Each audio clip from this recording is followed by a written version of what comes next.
Hello बच्चों, स्वागत है आप सभी का आपके अपने YouTube channel Shri Ram classes में। और आज 24 मार्च 2025 को जो आपका जो विज्ञान का पेपर होने वाला है, तो उसके लिए इंपॉर्टेंट क्वेश्चन पेपर आपके लिए आ चुका है। और ये क्वेश्चन पेपर आपके तैयार किया गया है शेखावटी मिशन 100 टीम की ओर से। और इस पेपर में से मेरी गारंटी आप जो अगर इसको शुरू से अंत तक देख लेते इस वीडियो को, तो क्योंकि मैं आपको 2024 के आधार पर बता रहा हूँ कि 2024 में जो शेखावटी मिशन 100 की ओर से जो पेपर बनाया गया था, उसमें से सेम टू सेम क्वेश्चन आपके पेपर में देखने को मिले थे।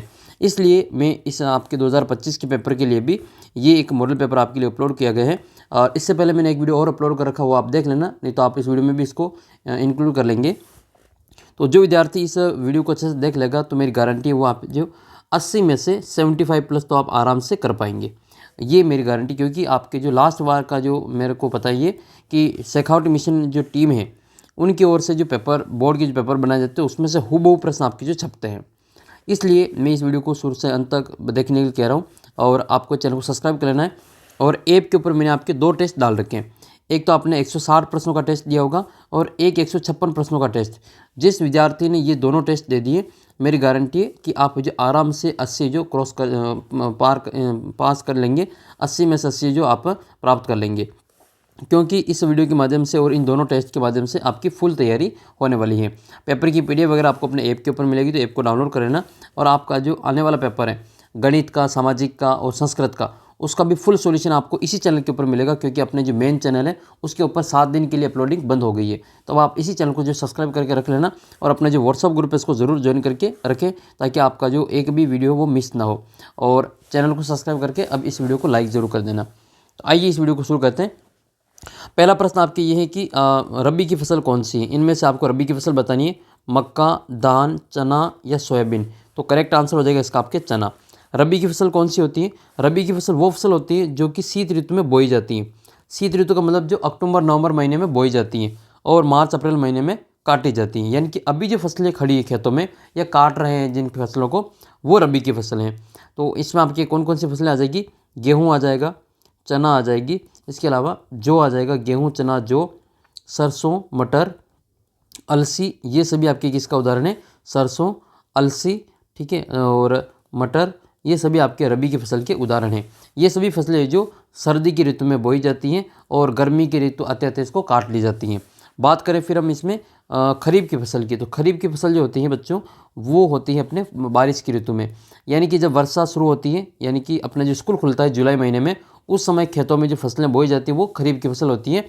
और उसमें कौन कौन सी फसलें होती हैं याद रखें। एक तो धान, इनकी चावल हो जाएगा, मक्का हो जाएगा, चावल, मक्का, सोयाबीन, सोयाबीन, मूंगफली, ठीक है, मूंगफली, चावल, ये सभी जो आपके फसल हैं वो सभी आपके खरीफ की फसल के उदाहरण हैं। ये जुलाई महीने में बोई जाती हैं और सितंबर अक्टूबर महीने में काट ली जाती हैं। तो ये बारिश की ऋतु में होने वाली खरीफ की फसल है और सर्दी की ऋतु में होने वाली आपकी रबी की फसल हो जाएगी। तो इसका उत्तर क्या करेंगे? ऑप्शन नंबर ब करेंगे, चना। और आप सभी को पता है चना को दालों का राजा कहा जाता है। ठीक है, दालों का राजा किसको कहा जाता है? तो दालों का जो राजा है वो चना को कहा जाता है। अगला जो प्रश्न आपके कि भारत का प्रथम आरक्षित वन क्षेत्र कौन सा है? तो प्रथम जो आरक्षित वन क्षेत्र है वो सतपुड़ा है। याद रखें, प्रथम आरक्षित क्षेत्र जो कौन सा है वो सतपुड़ा है।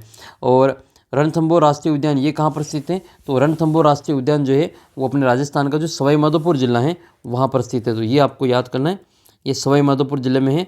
घना पक्षी विहार ये आपके भरतपुर जिले में है। ये किस कहाँ पर? ये भरतपुर जिले में है। और सरिस्का जो वन्य जीव अभयारण्य है वो आपके अलवर जिले में स्थित है। ये जो सरिस्का है वो हरे कबूतर के लिए प्रसिद्ध है और ये टाइगर रिजर्व के लिए फेमस है ये। और गन्ना पक्षी जो विहार है वो प्रवासी पक्षियों के लिए फेमस है। और हमारे राजस्थान में एक अभयारण्य पाया जाता है, सीता माता अभयारण्य, जो कि प्रतापगढ़ जिले में, वो उड़न गिलहरी के लिए प्रसिद्ध है। भारतीय विशाल गिलहरी का नाम क्या है? कमेंट करके आपको बताना है। भारतीय विशाल गिलहरी का नाम आपको कमेंट करके बताना है। इंपॉर्टेंट क्वेश्चन है, परीक्षा में छपेगा ये कि भारतीय विशाल गिलहरी का नाम लिखिए। तो आपको लिखना है भारतीय विशाल गिलहरी का नाम क्या है? कमेंट करके बताओ जल्दी से, कौन सबसे पहले कमेंट करता है। देखिए, भारतीय विशाल गिलहरी। और जो क्वेश्चन मैं आपसे पूछ रहा हूँ उन प्रश्नों के उत्तर आपको कमेंट करना है, ताकि आपके वो प्रश्न परीक्षा में गलत नहीं होंगे। अगला प्रश्न आपकी खरपतवार नाशी का उदाहरण है। तो भाई 2,4-D जो है एक प्रकार का खरपतवार नाशी है। तो इसका उत्तर क्या करेंगे? 2,4-D करेंगे। 2,4-D जो है आपके एक खरपतवार नाशी का उदाहरण है, क्योंकि ये एक खरपतवार को हटाने का कार्य करता है। एक खरपतवार नाशी रासायनिक ये केमिकल है। यूरिया ये एक आपके उर्वरक है। वर्मी कंपोस्ट ये आपकी खाद है, और NPK आपकी क्या हो जाएगा, उर्वरक हो जाएगा। NPK का पूरा नाम क्या होता है, NPK का जो पूरा नाम है, इसमें आपकी नाइट्रोजन होता है, P फास्फोरस होता है, और क्या आपका पोटेशियम होता है। तो नाइट्रोजन, फास्फोरस और पोटेशियम ये 3 इसमें आपके पदार्थ होते हैं। यूरिया एक प्रकार का जो मानव निर्मित उर्वरक है। अक्षय प्राकृतिक संसाधन का उदाहरण है तो आपकी जो अक्षय प्राकृतिक, जो कभी भी समाप्त नहीं होने वाले हैं, उसको अक्षय प्राकृतिक संसाधन कहते हैं। तो इसमें आपकी जो वायु है वो कभी भी समाप्त होने वाला संसाधन नहीं है, तो ये इसका उत्तर हो जाएगा। बाकी वन है, कोयला है और प्राकृतिक गैस है, ये समाप्त होने वाले प्राकृतिक संसाधन हैं। फिर बात कर लेते हैं इसमें, अगला जो प्रश्न है ये कि कार्बन का लगभग सबसे शुद्ध रूप कौन सा है। तो कार्बन का जो सबसे शुद्ध रूप है वो कौन सा हो जाएगा, वो हो जाएगा आपका कोक। कोक कार्बन का सबसे शुद्ध रूप होता है। और कोलतार क्या होता है, एक काला गाढ़ा अप्रिय जो द्रव होता है, इसको कोलतार कहते हैं, और इसका प्रयोग सड़क निर्माण में किया जाता है। लेकिन आजकल इसके स्थान पर किसका प्रयोग करते हैं, बिटुमिन का प्रयोग किया जाता है। अच्छा, इस कोलतार का प्रयोग जो मोथा होते हैं उसकी नेफ्थलीन की गोलियां बनाने में भी इसका जो प्रयोग किया जाता है। बिटुमिन का प्रयोग पेंट और अपने सड़क बनाने में किया जाता है। कोयला गैस एक प्रकार का जो जीवाश्म ईंधन है। अगला जो प्रश्न आपकी कि रेशम की छड़ पर कांस की छड़ रगड़ने पर आवश्यक जो अर्जित आवेश होता है उसको क्या कहते हैं। तो भाई जब भी रेशम से रगड़ने पर कांस की छड़ पर जो अर्जित आवेश होता है तो उसको अपन धनावेश कहते हैं। तो पॉजिटिव इसका उत्तर हो जाएगा धनावेश। अगला प्रश्न है कि मानव नेत्र का जो पुतली का साइज है वो किसके द्वारा नियंत्रित होता है। तो मानव नेत्र का जो पुतली होती है इसकी साइज जो होती है वो परितरिका आइरिस के द्वारा इसको नियंत्रित किया जाता है। नेक्स्ट फिर आपके प्रकाश के अपने रंगों में विभक्त होने की घटना को क्या कहते हैं। प्रकाश श्वेत प्रकाश होता है, लेकिन वो जब किसी जो प्रिज्म के ऊपर गिरता है तो वो 7 रंगों में विभक्त हो जाता है। तो उसमें जो उस घटना को प्रकाश का विक्षेपण कहा जाता है। क्या कहते हैं इसको, प्रकाश का वर्ण विक्षेपण इसको कहा जाता है। ये तो हो जाएंगे आपके 8 MCQ, 8 अवसद हो जाएंगे। अब आपके 2-2 नंबर के क्वेश्चन आएंगे। 9 से 12 तक के जो प्रश्न हैं वो आपके 2-2 नंबर के हो। तो आइए नेक्स्ट क्वेश्चन देखते हैं। नेक्स्ट क्वेश्चन आपका ये है कि प्रोटोजोआ के द्वारा जो होने वाले 2 रोगों के आपको नाम लिखना है। तो प्रोटोजोआ के द्वारा कौन कौन से 2 रोग होते हैं। एक तो आपको नाम याद कर लेना है, अतिसार। अतिसार जो रोग है वो प्रोटोजोआ के द्वारा होता है। इसके अलावा जो मलेरिया रोग है, मलेरिया रोग भी प्रोटोजोआ के द्वारा ही होता है। और आपके जो मैंने आपके टेस्ट डाल रखे उसको ज़रूर दे देना बच्चों, आपकी जो काफ़ी हेल्पफुल रहेगा। और क्योंकि टेस्ट में से सेम टू सेम क्वेश्चन आपकी परीक्षा में आपको देखने को मिलेगा। तो 2 टेस्ट आपके बना रखे, इस वीडियो के डिस्क्रिप्शन बॉक्स में उसका लिंक दे रखा है। वीडियो पूरा देखने के बाद में वो दोनों टेस्ट ज़रूर दे देना। दोनों टेस्ट आपके लिए बिल्कुल फ्री ऑफ कॉस्ट है, तो आप उसको ज़रूर जो देवें। और टेस्ट का जो लिंक है वो अपने कक्षा के सभी बच्चों के साथ में ज़रूर शेयर कर देना। तो ये अतिसार और मलेरिया है, ये दोनों रोग अब इस प्रोटोजोआ के द्वारा होते हैं। आपसे कोई पूछे कि जो जीवाणु के द्वारा कौन कौन से रोग होते हैं, तो जीवाणु के जो द्वारा रोग होते हैं, जीवाणु के द्वारा जो रोग होते हैं इनका नाम आपको याद कर लेना है। एक तो आपको जीवाणु के द्वारा जो सामान्य, एक मिनट, जो जीवाणु के द्वारा जो रोग होता है, एक तो आपके टाइफाइड होता है, टाइफाइड हैजा, टाइफाइड जो रोग होता है, टाइफाइड हैजा, और आपका टीबी, ये टीबी जिसको अपन ये क्षय रोग कहते हैं, ये सभी जो आपके जीवाणु के द्वारा होने वाले रोग हैं। विषाणु के द्वारा कौन कौन से रोग होते हैं, तो विषाणु वायरस के द्वारा जो रोग होते हैं उसमें आपके पोलियो और खसरा का नाम आपको याद कर लेना है कि भाई पोलियो और जो खसरा है, पोलियो और खसरा जो रोग है वो वायरस या विषाणु के कारण फैलता है। टाइफाइड हैजा टीबी ये आपके जीवाणु जनित रोग है, जबकि जो मलेरिया और अतिसार जो आपके प्रोटोजोआ जनित रोग होते हैं। जो हमारा सूक्ष्म जीव उसको मुख्य रूप से कितने वर्गों में बांटा गया है, तो 4 वर्गों में बांटा गया है। इसका नाम आपको याद कर लेना है। और चारों नाम आपके प्रोटोजोआ, मलेरिया, प्रोटोजोआ, विषाणु, जीवाणु, और एक आपको नाम याद कर लेना है कवक का। ये चारों ही आपके जो इसमें नाम आते हैं। ठीक है, तो जीवाणु, कवक, प्रोटोजोआ और आपके शैवाल, ये 4 जो प्रमुख इसमें वर्ग हैं। और विषाणु जो होता है उसको भी जो सूक्ष्म जीव के रूप में ही माना जाता है। अगला प्रश्न आपका ये है कि मैं आपसे पूछता हूँ अगला प्रश्न, इसका उत्तर आपको कमेंट करके बताना है। एक तो प्रश्न आपका ये कि यीस्ट का जो प्रयोग है, इस यीस्ट का जो उपयोग है वो किसके उत्पादन में किया जाता है। एक तो ये आपको बताना है। एक आपके किन्हीं 2 प्रतिजैविक के आपको नाम बताना है। प्रतिजैविक के नाम आपको, 2 प्रतिजैविकों के नाम आपको, एंटीबायोटिक के नाम आपको कमेंट करके बताना है। एक आपको ये बताना है कि जो मलेरिया है वो किस परजीवी के द्वारा फैलता है। मलेरिया जो रोग है वो किस परजीवी के द्वारा फैलता है। मलेरिया और डेंगू दोनों के जो मच्छर हैं उनके नाम आपको कमेंट करके बताना है।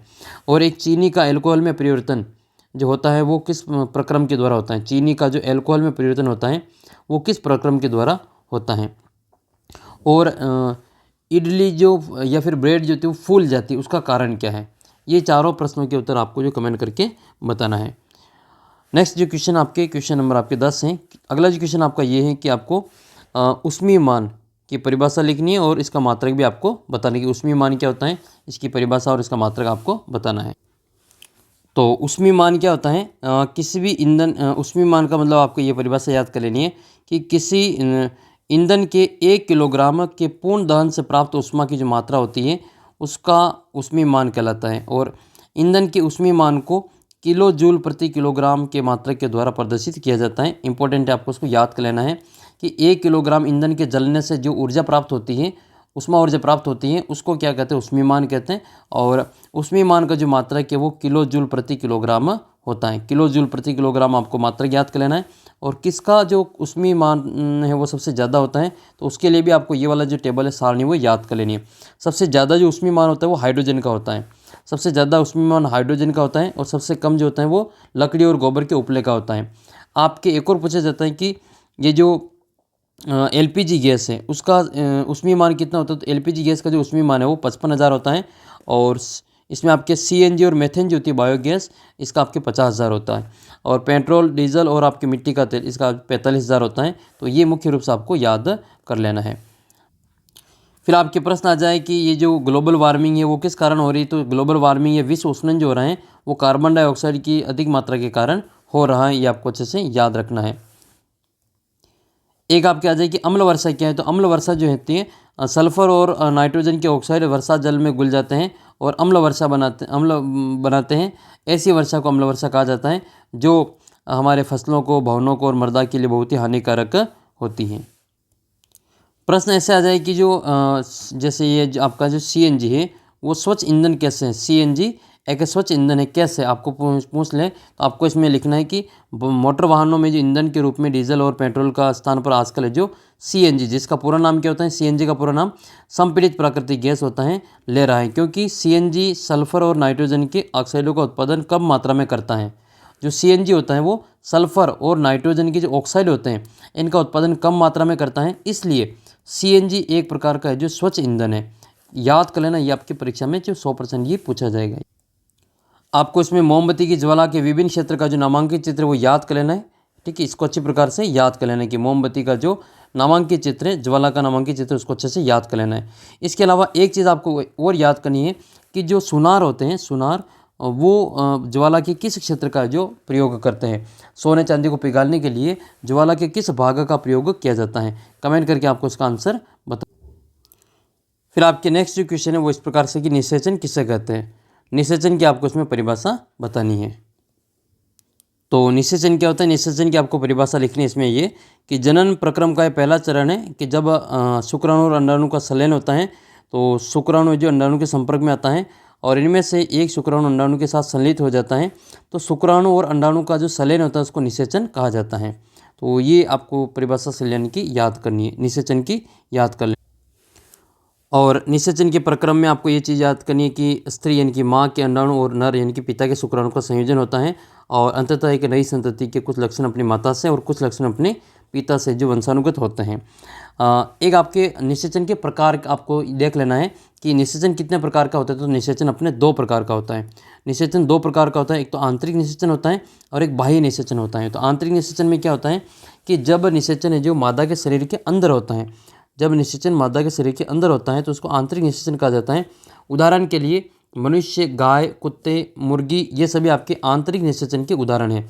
तो जब ये आंतरिक का मतलब अंदर, मादा के शरीर के अंदर, तो ये निषेचन की जो प्रक्रिया है वो मादा के शरीर के अंदर होती है। जैसे गाय में, मनुष्य में, कुत्ते में, मुर्गी में, इन सभी में जो निषेचन की जो प्रक्रिया है वो मादा के शरीर के अंदर होती है। तो इसको अपन आंतरिक निषेचन कहते हैं।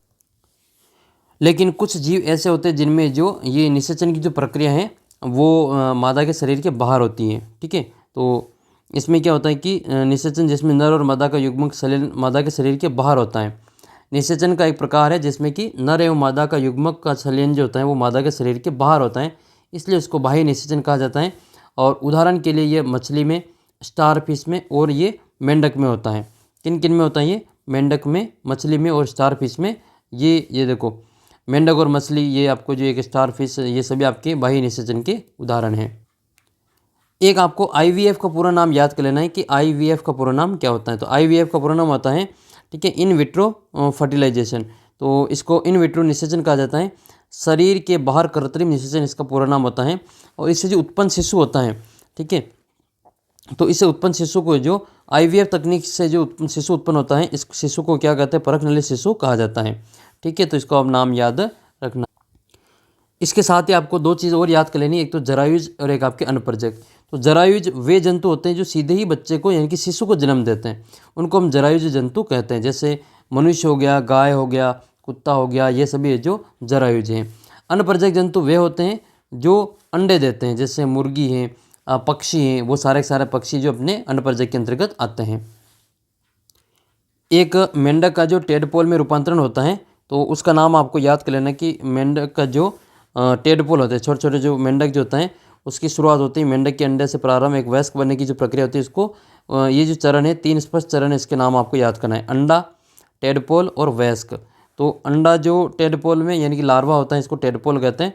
और लार्वा से जो वयस्क बनता है उसको कायंत्रण कहते हैं। क्या कहते हैं उसको? कायंत्रण कहा जाता है। ये आपको कायंत्रण शब्द याद रखना है। तो इसमें आपको याद रखना है कि जो टेडपोल है वो रूपांतरित होकर वयस्क में बदल जाता है और जो छलांग लगा सकता है और तैर भी सकता है। तो कुछ विशेष परिवर्तनों के साथ में टेडपोल का वयस्क में जो रूपांतरण होता है उसको क्या कहा जाता है? उसको कायंत्रण कहा जाता है। ये शब्द आपको याद कर लेना, कायंत्रण। तो टेडपोल का वयस्क में रूपांतरण क्या कहलाता है? वो कायंत्रण कहलाता है। फिर आपके अलैंगिक जनन के कुछ उदाहरण हैं, उनको नाम याद कर लेना। एक तो हाइड्रा में, एक आपके यीस्ट में। हाइड्रा और यीस्ट, इन दोनों में जो जनन होता है वो मुकुलन विधि के द्वारा होता है। ये छोटे छोटे जो मुकुल निकलते हैं तो इनके द्वारा होता है। और इसके अलावा आपको जो इसमें एक अमीबा का आपको याद कर लेना है। अमीबा में जो इसमें जनन होता है वो द्विखंडन के द्वारा होता है। तो अमीबा में जो जनन होता है वो एक द्विखंडन विधि के द्वारा होता है। इसका नाम आपको याद कर लेना है। एक इस डोली बेल का जो नाम है वो आपको याद कर लेना है कि पहला क्लोन किया जाने वाला जो स्तनधारी कौन था? तो डोली बेर था। कौन था ये? डोली बेर था। और इसकी जो क्लोनिंग की गई थी वो इयान विल्मूर के द्वारा सबसे पहले की गई थी। इसका भी नाम आपको याद कर लेना है। फिर आपके अगला प्रश्न है कि आवर्ती की परिभाषा दीजिए और इसका मात्रक लिखिए। तो आवर्ती का जो परिभाषा लिखनी है और आवर्ती का आपको मात्रक बताना।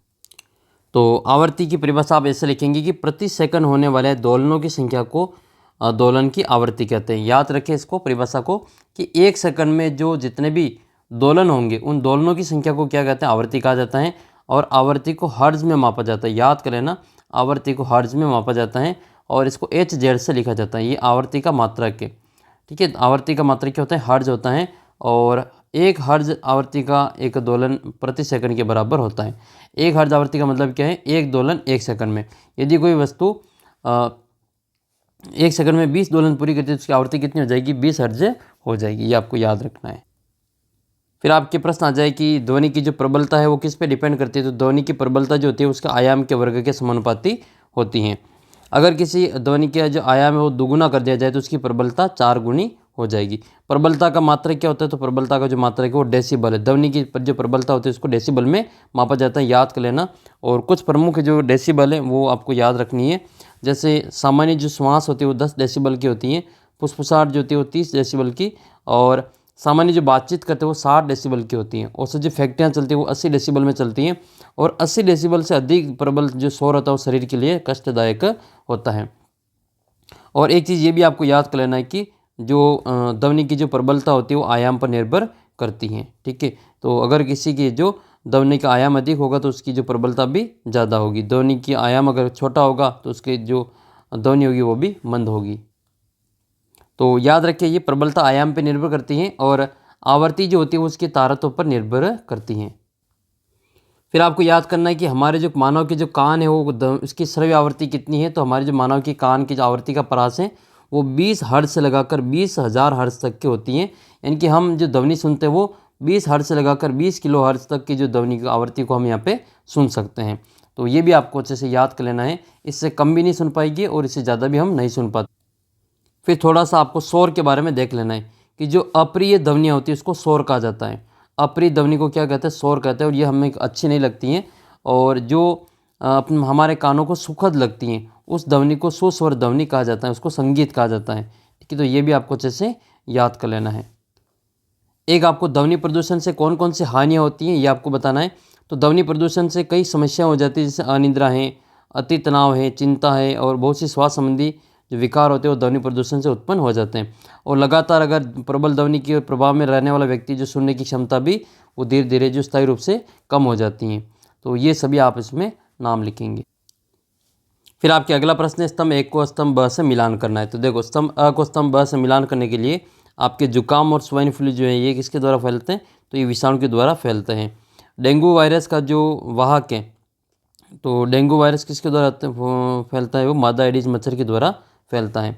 और मलेरिया और जो अतिसार है वो आपके प्रोटोजोआ के द्वारा फैलने वाले रोग हैं।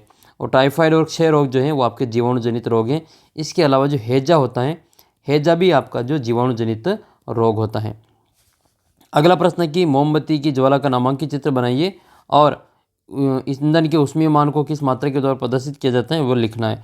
तो ईंधन का जो ऊष्मीय मान है वो तो आपके पता ही है, किलो जूल प्रति किलोग्राम में लिखा जाता है। और मैं आपको जो मोमबत्ती का जो ज्वाला है उसका नामांकित चित्र बता देता हूँ। तो ये है आपके मोमबत्ती का जो एक नामांकित चित्र, ज्वाला का नामांकित चित्र। इसके विभिन्न क्षेत्र, ये जो भाग होता है उसको बाह्य क्षेत्र कहते हैं। ये जो भाग होता है उसको बाह्य क्षेत्र कहा जाता है। और बाह्य क्षेत्र जो होता है वो पूर्ण दहन वाला क्षेत्र होता है, उसमें जो ज्वाला होती है वो पूरी तरह से जलती है और इसका रंग होता है वो नीला रंग का होता है। फिर आता है आंशिक दहन, जो थोड़ा कम जलता है, वो मध्य वाला भाग होता है और ये पीले रंग का होता है। और सबसे अंदर वाला जो भाग होता है वो काले रंग का होता है और ये बिना जली मोमबत्ती का सबसे आंतरिक भाग होता है। सबसे ऊपर वाला जो भाग होता है बाह्य क्षेत्र, वो सबसे गर्म भाग होता है। बीच वाला जो मध्य का भाग होता है वो कम गर्म होता है और सबसे कम गर्म जो भाग होता है वो ये आंतरिक भाग होता है। ये मोमबत्ती का जो नामांकित चित्र है अच्छी प्रकार से याद कर लेना, 100% आपकी जो परीक्षा में ये छपने वाला है। एक आपके प्रश्न ये पूछा जाता है कि ये जो सुनार है वो धातु की फूंकने से जो धातु की जो ज्वाला के किस भाग का प्रयोग करता है, तो सबसे बाहरी भाग का प्रयोग करता है। ईंधन की दक्षता का जो ऊष्मीय मान होता है उसका जो मात्रक होता है उसको किलो जूल प्रति किलोग्राम में मापा जाता है। याद कर लेना, किलो जूल प्रति किलोग्राम में इसको मापा जाता है। फिर आपको सीएनजी का और एलपीजी का पूरा नाम याद कर लेना। सीएनजी का पूरा नाम होता है संपीड़ित प्राकृतिक गैस और एलपीजी का जो पूरा नाम होता है वो लिक्विड पेट्रोलियम गैस होता है। एक आपको इसमें जो ज्वलन ताप, इसकी परिभाषा याद कर लेने की। ज्वलन ताप वह न्यूनतम ताप होता है जिस पर कोई पदार्थ जलने लगता है। ज्वलन का मतलब जलना, तो ऐसा जो कम से कम ताप जिस पर जो वस्तु आग पकड़ लेती है उसको अपन ज्वलन ताप कहते हैं। फिर आते हैं ज्वलनशील पदार्थ। तो जिन पदार्थों का जो ज्वलन ताप बहुत कम होता है, वो जो ज्वाला के साथ सरलतापूर्वक आग पकड़ लेते हैं, तो उन पदार्थों को ज्वलनशील पदार्थ कहते हैं। और ज्वलनशील पदार्थों के उदाहरण है जैसे आपके पेट्रोलियम हो जाएगा, एल्कोहल हो जाएगा, द्रवित पेट्रोलियम गैस एलपीजी हो जाएगा। ये सभी जो ज्वलनशील पदार्थों के उदाहरण हैं। फिर आपके अगला प्रश्न, ये 15वां प्रश्न, जिसमें आपको कोष्टक में दिए गए शब्दों में आपको चयन करके रिक्त स्थानों की पूर्ति करनी है। जब एक ही किस्म के पौधे किसी स्थान पर बड़े पैमाने पर उगाए जाते हैं तो उसको क्या कहते हैं, उसको फसल कहा जाता है। तो इसमें क्या भरेंगे, इसको फसल कहा जाता है। इसमें आपको फसल करना है। एक कार्बनिक जैविक पदार्थ है जो कि पौधों और जंतु के अवशेष से प्राप्त होता है। तो ये क्या हो जाएगा, आपके खाद हो जाएगा। खाद एक प्रकार का जो क्या होता है, कार्बनिक जैविक पदार्थ होता है जो कि पेड़ पौधों और जंतुओं के अवशेष से प्राप्त होता है। निश्चित अंतराल पर खेत को जल देना, पानी देना क्या कहलाता है, उसको सिंचाई कहा जाता है। तो हम इसमें क्या लिखेंगे, सिंचाई कहलाती है। फसल उगाने का सबसे पहले जो चरण में मिट्टी की क्या होती है, तो मिट्टी की तैयारी होती है। तो इसमें क्या लिखेंगे, मिट्टी की तैयारी होती है। तो ये आपके जो रिक्त स्थानों की पूर्ति वाले 4 नंबर के 4 क्वेश्चन ऐसे आएंगे। फिर आपको एक एक शब्द में उत्तर देना है, एक एक शब्द में जो एक एक उत्तर देना है इसमें आपके। तो ये भी देख लेते। तो पहला प्रश्न आपके सामने ये है कि गले के सामने और सुस्पष्ट उभरे भाग के रूप में दिखाई देता है उसको क्या कहते हैं। तो गले के सामने और सुस्पष्ट जो उभरे हुए भाग होता है इसको एडम एप्पल कहा जाता है। इसको क्या कहते हैं, कंठमणि कहते हैं। हमारे जो हाथ लगा कर देखो आपके गले में, इसको एडम्स एप्पल कहा जाता है। इसको क्या कहते हैं, इसको एडम्स एप्पल कहा जाता है। इसको एडम्स एप्पल लिखेंगे या फिर इसका दूसरा नाम क्या लिखेंगे, कंठमणि लिख सकते हैं। तो एडम्स एप्पल या फिर इसी का दूसरा नाम क्या है, इसको कंठमणि भी कहा जाता है। इसको क्या कहते हैं, कंठमणि कहा जाता है। याद कर लेना, कंठमणि या फिर इसको एडम्स एप्पल कहा जाता है। तो लड़कियों में ये जो एडम्स एप्पल होता है वो छोटा होता है, लड़कों में जो बाहर ये दिखाई देता है, लेकिन लड़कियों में ये जो एडम्स एप्पल है वो दिखाई नहीं देता है। तो लड़कों का जो कंठ है वो बाहर दिखाई देता है। तो ये भी आपको याद कर लेना है। फिर आपको अगला प्रश्न देखना है कि अगला प्रश्न ये है कि यौवनारंभ के साथ वर्षण किस हार्मोन का स्रवण प्रारंभ कर देता है। तो यौवनारंभ के साथ जो वर्षण जो होता है, वर्षण एक प्रकार जो नर जनन यंत्र है तंत्र है, तो नर जनन तंत्र ये तो कौन सा हार्मोन स्रावित करेगा, नर जनन हार्मोन कौन सा है, तो वर्षण के द्वारा स्रावित होता है, इसका नाम आपको याद कर लेना है टेस्टोस्टेरोन। इसको पोरुस हार्मोन भी कहते हैं और इसका जो नाम है वो टेस्टोस्टेरोन है।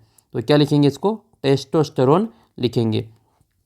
टेस्टो और स्टेरोन ये जो पोरुस हार्मोन के रूप में भी इसको जाना जाता है। जबकि यहाँ वर्षण की जगह पे अगर यहाँ पे जो अंडाशय की बात आती है तो अंडाशय के में स्त्री हार्मोन होता है, इसको एस्ट्रोजन कहा जाता है।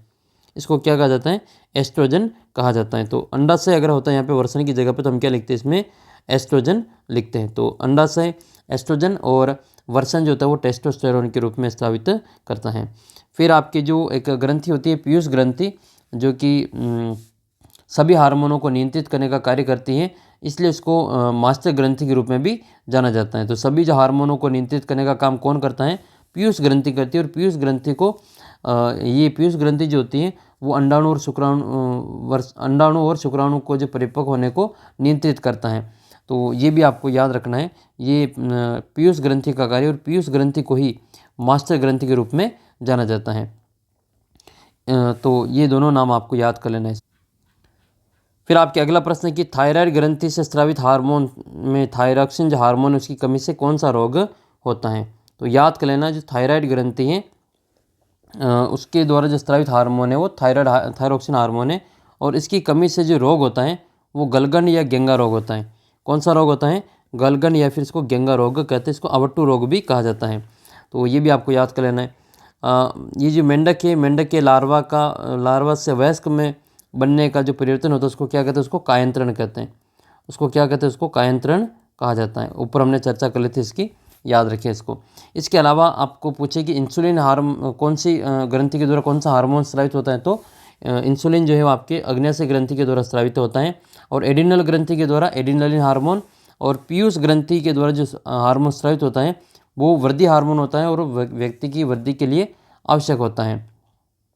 तो ये सारी चीज़ आपको अच्छी प्रकार से याद कर लेनी है। एक आपको संतुलित भोजन की परिभाषा याद कर लेनी है, ऐसा भोजन जिसमें प्रोटीन, कार्बोहाइड्रेट, वसा, विटामिन, खनिज लवण पर्याप्त मात्रा में समावेश हो, उसको अपन क्या कहते हैं, उसको अपन क्या संतुलित भोजन कहते हैं। हमारा जो भारतीय भोजन है जिसमें रोटी, चावल, दाल, सब्जियाँ आती हैं, एक संतुलित आहार है। इसके अलावा आपको याद रखना है कि दूध जो होता है, दूध अपने आप में जो एक संतुलित भोजन का कार्य करता है। दूध एक प्रकार का संतुलित आहार है। 17वां क्वेश्चन आपके कि सत्य असत्य बताना है इसमें आपके कि किसी भी वस्तु पर लगने वाला धक्का जिसको अभिकर्षण कहते हैं, और खींचाव जिसको आकर्षण कहते हैं। तो अभिकर्षण और आकर्षण का जो होता है उसको बल कहा जाता है। तो ये सही बात है, धक्का लगाना या खींचना क्या होता है, बल कहलाता है। आपके सत्य हो जाएगा, तो इसमें आपको सत्य लिखना है। दो वस्तुओं के बीच अनोन्य क्रिया के कारण उनके बीच में क्या लगता है, बल लगता है। तो ये भी बिल्कुल आपके सत्य हो जाएगा। यदि किसी वस्तु पर दो विपरीत दिशाओं में बल कार्य करते हैं तो लगने वाला कुल नेट बल दोनों बलों के अंतर के बराबर होता है। तो अलग अलग दिशा में अगर बल लग रहा है तो नेट जो बल होगा वो इनके अंतर के बराबर होगा। जैसे मान लो ये 4 न्यूटन का बल इधर लग रहा है और 3 न्यूटन का बल इधर लग रहा है, अलग अलग दिशा में लग रहा है, तो परिणामी जो बल होगा कुल नेट बल वो इनके अंतर यानी कि 4 में से 3 जाएगा तो 1 न्यूटन के बराबर आएगा। और एक ही दिशा में अगर आपके ये लगता है, ठीक है, तो ये क्या हो जाएगा आपके इनकी योग के बराबर आएगा। तो 7 न्यूटन का बल इस पर लगेगा, इस वस्तु के ऊपर। तो ये आपके हो जाएगा सत्य। फिर आपके कि बल द्वारा किसी वस्तु पर गति की अवस्था में परिवर्तन नहीं लाया जा सकता, ये आपके असत्य हो जाएगा। उसकी स्थिति में परिवर्तन लाया जा सकता है, ठीक है, तो ये आपके असत्य रहेगा। फिर आपके अगला जो क्वेश्चन वो है कि वनस्पति जात और प्राणी जात में और वन्य जीव अभ्यारण्य, राष्ट्रीय उद्यान, जैव मंडल, आरक्षित क्षेत्र, इसकी आपको परिभाषा लिखनी है। तो सबसे पहले परिभाषा देख लेते हैं हम वन्य जीव अभ्यारण्य की। तो वन्य जीव अभ्यारण्य क्या होता है, एक ऐसा क्षेत्र होता है जहाँ पर जंतु और उनके आवास किसी भी प्रकार से विक्षोभ से सुरक्षित रहते हैं। राष्ट्रीय उद्यान एक वन्य जंतुओं के लिए आरक्षित क्षेत्र होता है जहाँ पर वो स्वतंत्र रूप से आवास और प्राकृतिक संसाधन का उपयोग कर सकते हैं। इस प्रकार से जैव मंडल आरक्षित क्षेत्र क्या होता है, वन्य जीव, पेड़ पौधों और जंतुओं का एक संसाधन होता है, और उस क्षेत्र के जो आदिवासी होते हैं उनको पारंपरिक ढंग से जो जीवन यापन करने का एक विशाल संरक्षित क्षेत्र होता है, उसको अपन क्या कहते हैं, जैव मंडल आरक्षित क्षेत्र कहते हैं। और भारत का जो पहला जैव मंडल आरक्षित क्षेत्र है वो कौन सा है, सतपुड़ा है। कौन सा है, सतपुड़ा। तो सतपुड़ा का नाम जो आपको याद रखना है। सतपुड़ा जो है वो आपका भारत का पहला जो जैव मंडल आरक्षित क्षेत्र है। इसके अलावा आपसे ये पूछ ले कि जो पचमंडी जो जैव मंडल आरक्षित क्षेत्र उसमें क्या क्या आएगा, तो उसमें जो सतपुड़ा एक नाम का एक राष्ट्रीय उद्यान है और एक बोरी और पंचमढ़ी नामक 2 वन्य जीव अभ्यारण्य आते हैं। तो ये पचमंडी आरक्षित क्षेत्र हैं। इसके अलावा आपको वनस्पति जात और प्राणी जात के बारे में देख लेना है। तो वनस्पति जात क्या होता है? पेड़ पौधे। तो किसी विशेष क्षेत्र में पाए जाने वाले पेड़ पौधों को वनस्पति जात कहते हैं, और किसी विशेष क्षेत्र में पाए जाने वाले जो जीव जंतु होते हैं उसको क्या कहते हैं? प्राणी जात कहते हैं। वनस्पति जात में क्या क्या है? जैसे साल, सागवान, आम, जामुन, सिल्वर फर्न और अर्जुन, ये वनस्पति जात है। जबकि चिंकारा, नीलगाय, बार्किंग हिरन, चीतल, तेंदुआ, जंगली कुत्ता, भेड़िया, ये सभी जो पचमंडी जैव मंडल आरक्षित क्षेत्र की प्राणी जात हैं। फिर आपसे कोई प्रश्न पूछे कि जो भारतीय विशाल गिलहरी इसका नाम क्या है, तो एक भारतीय विशाल गिलहरी इसका नाम क्या है आपके? जो इसका नाम है आपके विसन। क्या नाम है आपके? विसन। तो ये विसन नाम आपको याद कर लेना है। ये भारतीय विशाल गिलहरी है। और उड़ने वाली गिलहरी है जो आपको पता होगा कहाँ पाई जाती है, तो उड़ने वाली जो गिलहरी है वो अपने सीता माता अभयारण्य में पाई जाती है। तो उड़ने वाली जो गिलहरी है वो कहाँ पाई जाती है? सीता माता अभयारण्य में पाई जाती है। फिर आपके आते हैं वन्य प्राणी अभयारण्य। तो कुछ आरक्षित वन होते हैं जहाँ पर जो वन्य जीव जो होते हैं वो सुरक्षित और संरक्षित रहते हैं, उनको वन्य प्राणी अभयारण्य कहा जाता है। फिर आपको रेड डाटा पुस्तक के बारे में देख लेना है। रेड डाटा पुस्तक क्या होती है? रेड डाटा पुस्तक ऐसी पुस्तक होती है जिसमें जो संकटात्मक जो स्पीसीज होती है उनका जो रिकॉर्ड रखा जाता है, और पेड़ पौधों, जंतु और अन्य स्पीसीज के लिए अलग अलग जो बुक होती हैं। एक आपको कागज़ का पुनर्चक्रण के लिए याद करना कि 1 टन कागज़ प्राप्त करने के लिए पूर्ण रूप से आपको विकसित 17 पौधों को काटा जाता है, 17 वृक्षों को काटा जाता है। तो हमें जो कागज़ की बचत करनी चाहिए। फिर आता है प्रवासी पक्षी। प्रवासी पक्षी क्या होता है? प्रवासी पक्षी ये होते हैं कि जो अपने मूल आवास में बहुत अधिक ठंड होने के कारण वह स्थान उस समय जो जीवन यापन के लिए अनुकूल नहीं होता है, तो ऐसे पक्षी जो उड़कर सुदूर क्षेत्र में लंबी यात्रा करके आते हैं उनको प्रवासी पक्षी कहते हैं। जैसे साइबेरियन सारस एक प्रकार का प्रवासी पक्षी हो जाएगा। ये जलवायु में परिवर्तन के कारण हमारे जो देश में ये उड़कर आते हैं। फिर आपसे पूछे कि वनोन्मूलन का जो स्थायी जो आपके उपाय है वो क्या है, तो वनोन्मूलन का अगर आपको जो स्थायी उपाय करना है तो आपके पुनर्वनारोपण करना होगा। यानी कि जो काटे गए जो वृक्ष उसके कमी को पूरा करने के लिए नए वृक्षों को रोपना पुनर्वनरोपण कहलाता है। फिर आपके अगला प्रश्न है कि खिलाड़ी कीलदार जूते या स्पाइक्स क्यों पहनते हैं, व्याख्या करनी। तो भाई खिलाड़ी कीलदार जूते इसलिए पहनते हैं ताकि ज़मीन पर फिसलन ना हो, जूते की पकड़ मजबूत रहे, और कीलदार जूतों के कारण जूतों और ज़मीन के बीच में जो घर्षण बल है वो बढ़ जाता है, जिससे खिलाड़ियों को दौड़ने में आसानी होती है। फिर आपके अगला प्रश्न है कि श्रव्य ध्वनि और अश्रव्य ध्वनि के बारे में आपको अंतर स्पष्ट करना है। तो श्रव्य ध्वनि जिसको मानव कान सुन सकते हैं उसको श्रव्य ध्वनि कहते हैं। वो श्रव्य ध्वनि कहाँ से कहाँ तक होती है? 20 हर्ट्ज से लगाकर 20 किलो हर्ट्ज तक की जो ध्वनि होती है उसको मानव कान सुन सकते हैं। ये मानव की जो श्रव्यता परास होती है। इससे कम की ध्वनि भी नहीं सुन सकते, उसके ज़्यादा की जो ध्वनि होगी उसको भी नहीं सुन सकते, उसको अश्रव्य ध्वनि कहा जाता है। फिर आपको इसमें आवेशित गुब्बारा दूसरे आवेशित गुब्बारे को प्रतिकर्षित करता है, जबकि एक अनावेशित गुब्बारा दूसरे आवेशित गुब्बारे को आकर्षित करता है। इसकी व्याख्या करनी है। और कैलाइडोस्कोप की रचना का जो आपको सचित्र वर्णन करना है। तो कैलाइडोस्कोप के लिए ये आपका जो बहुमूर्तिदर्शी इसके रूप में आपको उसको दे रखा है, तो इसको याद कर लेना है। कैलाइडोस्कोप बनाने के लिए दर्पण की लगभग 15 सेमी लंबी, 4 सेमी चौड़ी 3 आयताकार पट्टियाँ लेनी है, और फिर इसको प्रिज्म की आकृति में जोड़कर इस प्रकार से एक बड़े गत्ते में इसको जोड़ लेंगे, और इस प्रकार की जो आकृति बनती है इसको अपन क्या कहते हैं? कैलाइडोस्कोप कहा जाता है। ये इसका जो बहुमूर्तिदर्शी के रूप में इसको जाना जाता है। एक आपको आंख का जो नामांकित चित्र वो देख के जाना है। लास्ट ईयर भी आया हुआ है लेकिन इस बार वापस आपके आ सकता है।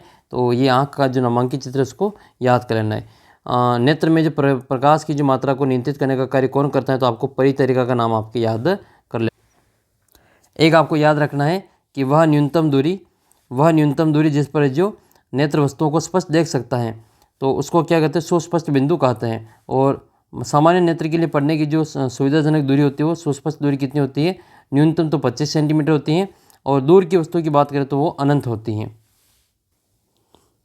फिर आपको एक प्रश्न ये तैयार करना है कि आप अपनी आँखों की उचित देखभाल के लिए क्या क्या जो उपाय करेंगे। तो ये आपकी जो नियमित जांच के लिए क्या क्या आपको उपाय करना है, तो ये सभी जो आप उसमें उपाय लिखेंगे कि यदि परामर्श दिया गया है तो आप जो उचित चश्मे का उपयोग करेंगे।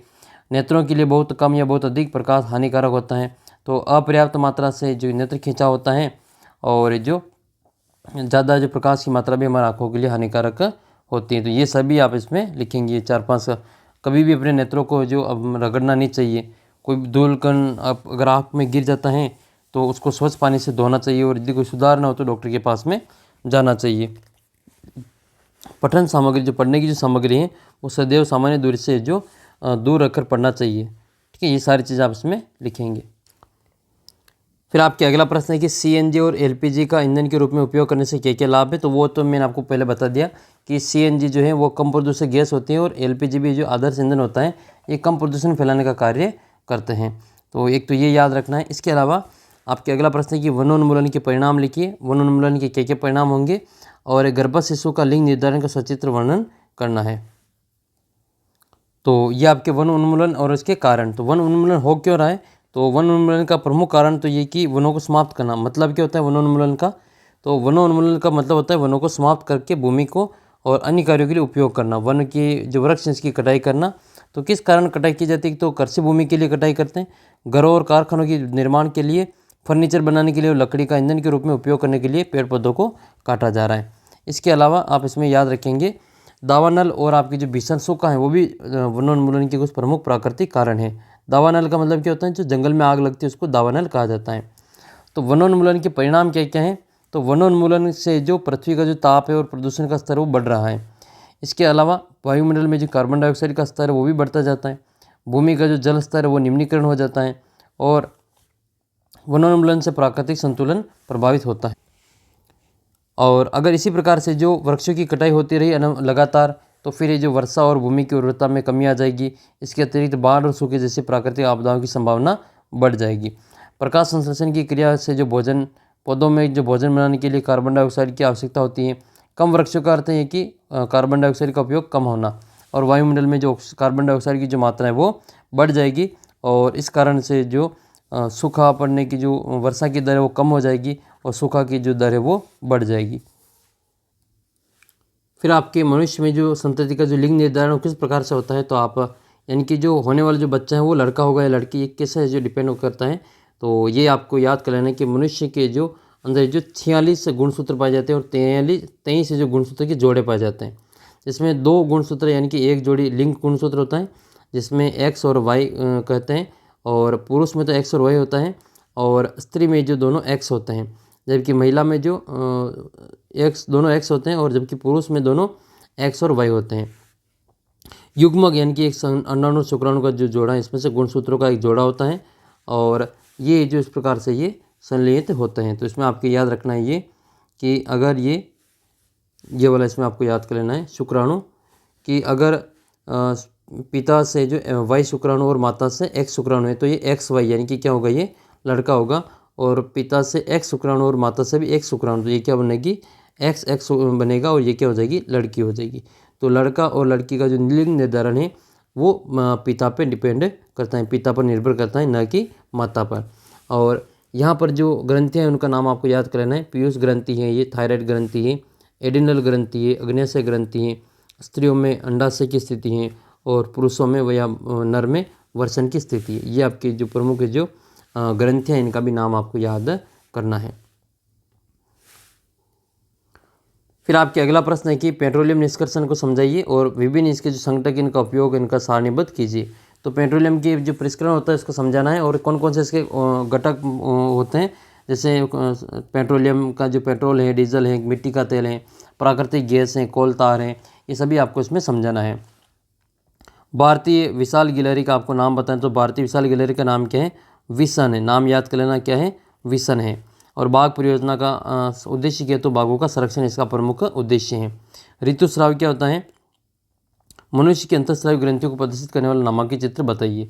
तो नामांकित चित्र तो हमने देख लिया, आपकी जितनी भी ग्रंथि हैं उनका नामांकित चित्र आपको बता दिया है। मनुष्य में नर और नर जनांग का नामांकित चित्र बनाइए, और परख नर शिशु पर आपको टिप्पणी लिखनी है। तो नर जनन तंत्र का आपको नामांकित चित्र बनाना है। और कैरम बोर्ड पर जो पाउडर क्यों छिड़का जाता है, तो इसका कारण है कि घर्षण को कम करने के लिए, छिड़का जाता है। पार्श्व परावर्तन की घटना को समझाना है। तो जब पार्श्व परावर्तन में क्या होता है, जब दायां भाग बाईं ओर दिखाई दे और बायां भाग दाईं ओर दिखाई दे, तो उसको जो परावर्तन होता है उसको पार्श्व परावर्तन कहते हैं। और इसी पार्श्व परावर्तन के कारण एम्बुलेंस का जो नाम लिखा होता है वो उल्टा लिखा होता है, AMB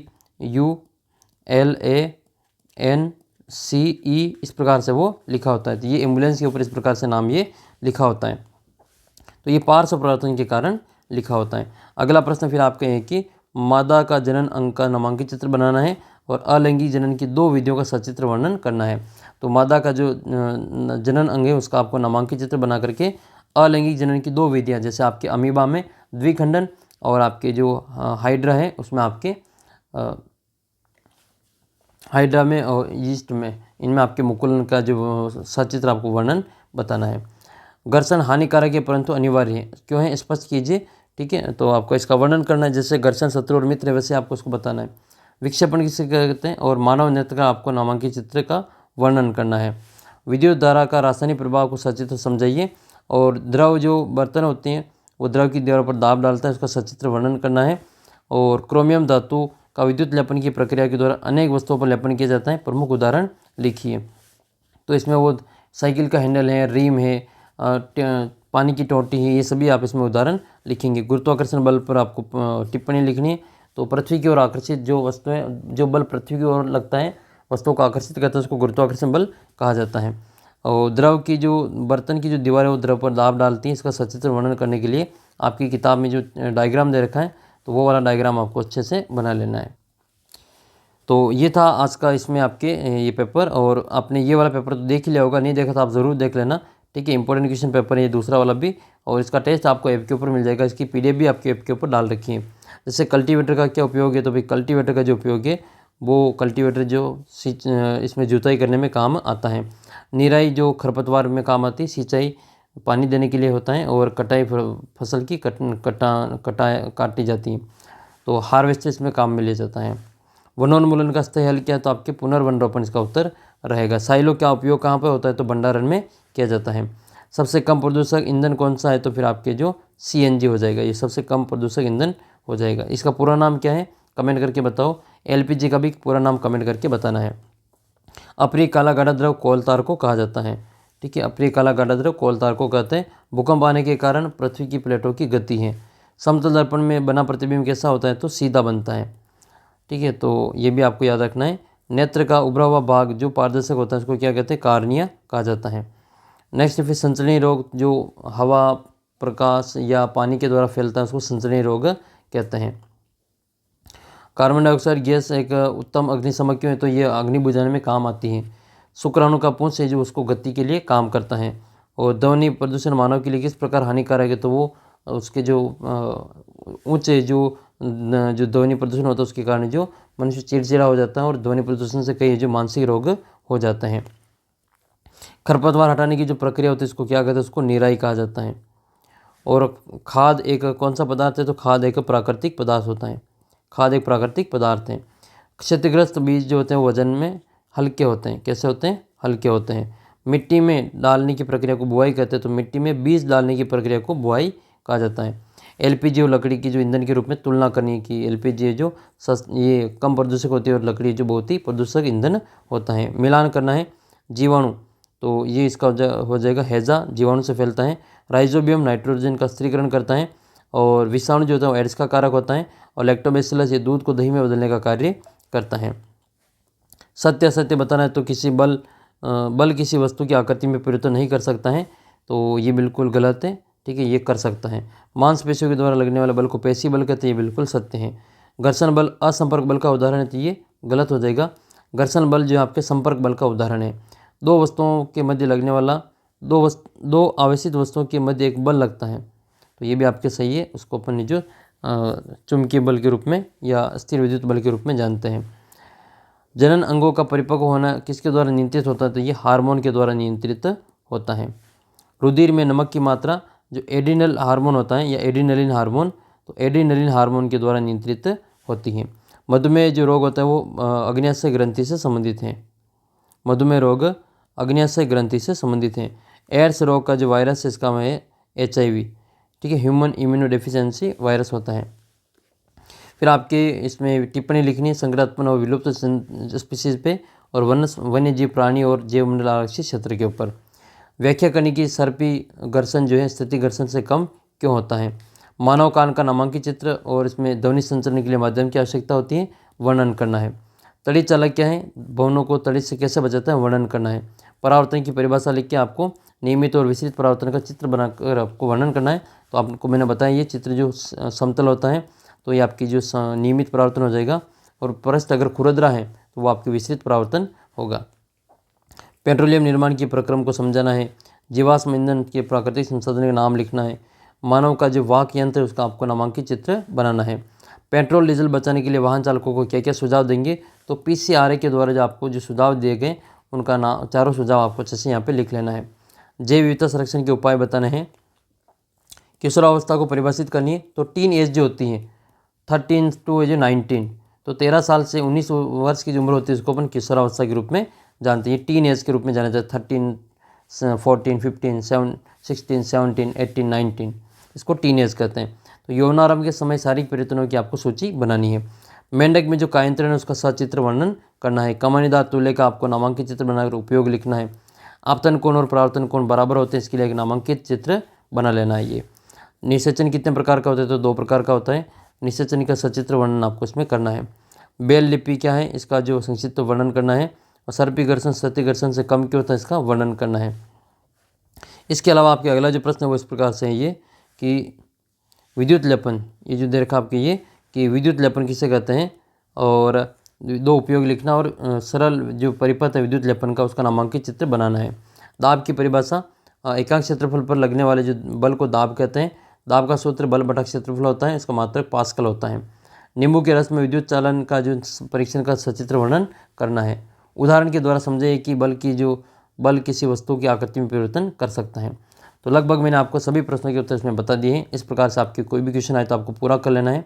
आपके गणित के भी आपको मिल जाएगा, और ये गणित का पूरा पेपर मैं आपको सॉल्व करवा दूंगा, और बाकी सभी सब्जेक्ट का भी, आपके सामाजिक वगैरह इन सभी का आपको यहाँ पे जो वीडियो आपको मिल जाएगा। चैनल को सब्सक्राइब कर लेना ताकि आपका कोई भी प्रश्न आए तो वो गलत नहीं हो। और ऐप के ऊपर आपकी जो टेस्ट डाल रखे उनको ज़रूर दे देना। 2 टेस्ट है आपके, और ऐप के अंदर जो आपके 2 टेस्ट हैं, एक तो 160 प्रश्नों का और 156 प्रश्नों का, उनको आपको ज़रूर देना है। और एक आपके 160 प्रश्नों का। जो बच्चे इन दोनों टेस्टों को दे देगा उनकी जो आराम से जो इस वीडियो देखने के बाद में 80 में से 80 का स्कोर वो करके आएगा। मेरी ओर से आप सभी को ऑल द बेस्ट है। आपको 80 में से 80 नंबर प्राप्त हो, और आपका जो सपना है इस बार टैबलेट प्राप्त करने का, वो आपका सपना पूरा होगा। मैं ईश्वर से आप सभी के लिए यही प्रार्थना करता हूँ कि आप सभी के हाथ में टैबलेट हो, और आपका जो नंबर है वो 6000 बच्चों की लिस्ट में आए। तो इसी मेहनत के साथ में आप आगे बढ़ते रहें। आपके आने वाला जो सामाजिक का पेपर है वो और भी शानदार होगा, और गणित का पेपर तो उससे भी और शानदार होगा। चैनल को सब्सक्राइब करके रखें, क्योंकि आपके जो वीडियो आपके इसी चैनल पे आने वाले हैं। 7 दिन तक आपके जो अपने मेन चैनल पे जो वीडियो अपलोडिंग बंद हो रखी है, तो स्ट्राइक होने के कारण अब मैं आपके वीडियो यहाँ अपलोड कर रहा हूँ। तो चैनल को सब्सक्राइब कर लेना, सारे वीडियो आपको यहाँ मिलेंगे। और आपको आंसर की भी, साइंस की जो आंसर की उसका ओरिजिनल पेपर की जो आंसर की वो आपको यहीं पर आपके मिलेगी। तो चैनल को आज ही सब्सक्राइब करके बेल आइकन को प्रेस कर देना, और ऐप को डाउनलोड करके अपना जो व्हाट्सअप ग्रुप है इसको ज़रूर ज्वाइन कर लेना, क्योंकि ऐप का ये जो टेस्ट वगैरह होते हैं वो सभी जो लिंक वगैरह आपको अपने ऐप के वो सारा आपको व्हाट्सअप ग्रुप में ही मिलते हैं। तो व्हाट्सअप ग्रुप को ज़रूर ज्वाइन कर लो। आपके फ्री ऑफ कॉस्ट जितने भी टेस्ट होते हैं उन सभी का लिंक आपको उसमें मिल जाएगा।